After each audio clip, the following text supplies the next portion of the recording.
നമ്മളും ഇതുപോലെയാണ്. മരണപ്പെട്ട് ഈ പള്ളിക്കാട്ടിൽ ഖബറിൽ വന്നാൽ കടന്നു പോകുന്ന ആരും നമ്മളെ കുറിച്ച് ചിന്തിക്കുകയില്ല.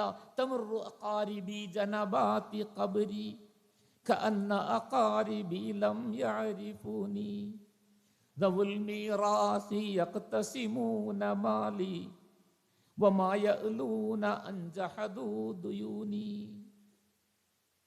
മഹാന്മാർ പണ്ട് പാടി വെച്ചു, തമറു അഖാരിബി ജനബാതി ഖബരി, എൻ്റെ ഖബറിൻ്റെ ഇരുഭാഗങ്ങളിൽ കൂടിയും എൻ്റെ ബന്ധുക്കൾ നടന്നു പോകുന്നു, എപ്പോഴും ഇങ്ങനെ കടന്ന് നടക്കുന്നു.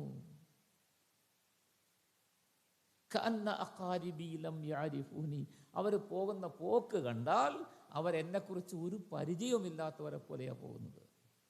നമ്മൾ മസ്ജിദിലേക്ക് വരുന്നു, ബാപ്പ കടയിലിരിക്കുന്നു, മകൻ ബാപ്പാരുടെ അടുത്ത് പോകും. എന്താ ബാപ്പ, എന്താ വിശേഷം, എന്താ ഇവിടെ ഇരിക്കുന്നത്? കൊച്ചാപ്പ ഇരിക്കുന്നു, കൊച്ചാപ്പാരുടെ അടുത്ത് ചോദിക്കും.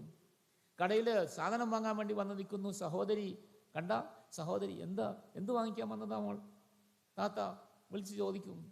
താത്ത ഇവിടെ പറഞ്ഞവനെ കണ്ടാലോ വിളിച്ച് ചോദിക്കും, എന്താ വിശേഷം ചോദിക്കും. എല്ലാവരും കാണുമ്പം വിശേഷം ചോദിക്കും. പക്ഷെ വന്ന് ഈ കുഴിക്കാത്തായ ദിവസം കുറഞ്ഞ പക്ഷം 5 നേരമെങ്കിലും നമസ്കാരത്തിന് വരുമ്പോൾ ബാപ്പായുടെ ഖബറിന്റെ മുമ്പിൽ കൂടി നമ്മൾ കടന്നു വരികയാണ്. ഉമ്മായുടെ ഖബറിന്റെ മുമ്പിൽ കൂടിയാ കടന്നു വരുന്നത്, സഹോദരന്റെ ഖബറിന്റെ മുമ്പിൽ കൂടിയാ കടന്നു വരുന്നത്. ഒരു പ്രാവശ്യം പോലും അങ്ങോട്ട് തിരിഞ്ഞു നോക്കി അസ്സലാമു അലൈക്കും ദാറ ഖൗമിൻ മുഅ്മിനീൻ വ ഇന്നാ ഇൻഷാ അല്ലാഹു ബിക്കും ലാഹിഖൂൻ എന്ന് പറയാൻ നമ്മളുടെ മനസ്സ് അനുവദിക്കുകയില്ല. നമ്മളുടെ മനസ്സ് അതിലേക്ക് പോകുന്നില്ല, നമ്മൾ പറയുന്നില്ല. മഹാന്മാർ പറയുന്നു, കഅന്ന അഖാരിബി ലം യഅരിഫൂനി, എൻ്റെ ബന്ധുക്കൾക്ക് എന്നെ ഒരു പരിചയമേ ഇല്ലാത്തതുപോലെ വിട്ടല്ലോ. ബാപ്പ ഖബറിൽ കിടന്നുകൊണ്ട് പറയും, മകൻ മസ്ജിദിലേക്ക് പോകുന്നു അല്ലെങ്കിൽ കടന്നു പോകുന്നു, ഖബറിന്റെ അടുത്തുകൂടെ തിരിഞ്ഞു നോക്കാതെ ഒരു സലാം പറയാതെ പോകുമ്പോൾ ബാപ്പ പറയും, ബാപ്പ അവിടെ കിടന്ന് പറയുകയാണ്, പടച്ചവനെ ഞാൻ എത്ര കഷ്ടപ്പെട്ടു, എത്ര ഉറക്കൊഴിച്ചു, എത്ര അധ്വാനിച്ചു, എത്ര ആഹാര പാനീയങ്ങൾ മുടക്കി, ഞാൻ എത്ര പഞ്ഞം കിടന്നു, എത്ര പട്ടിണി അനുഭവിച്ചു.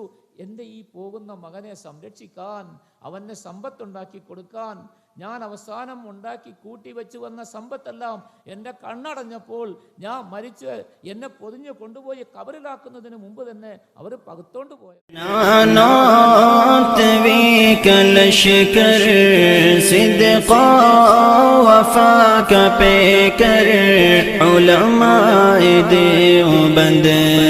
علماء ديوبند حق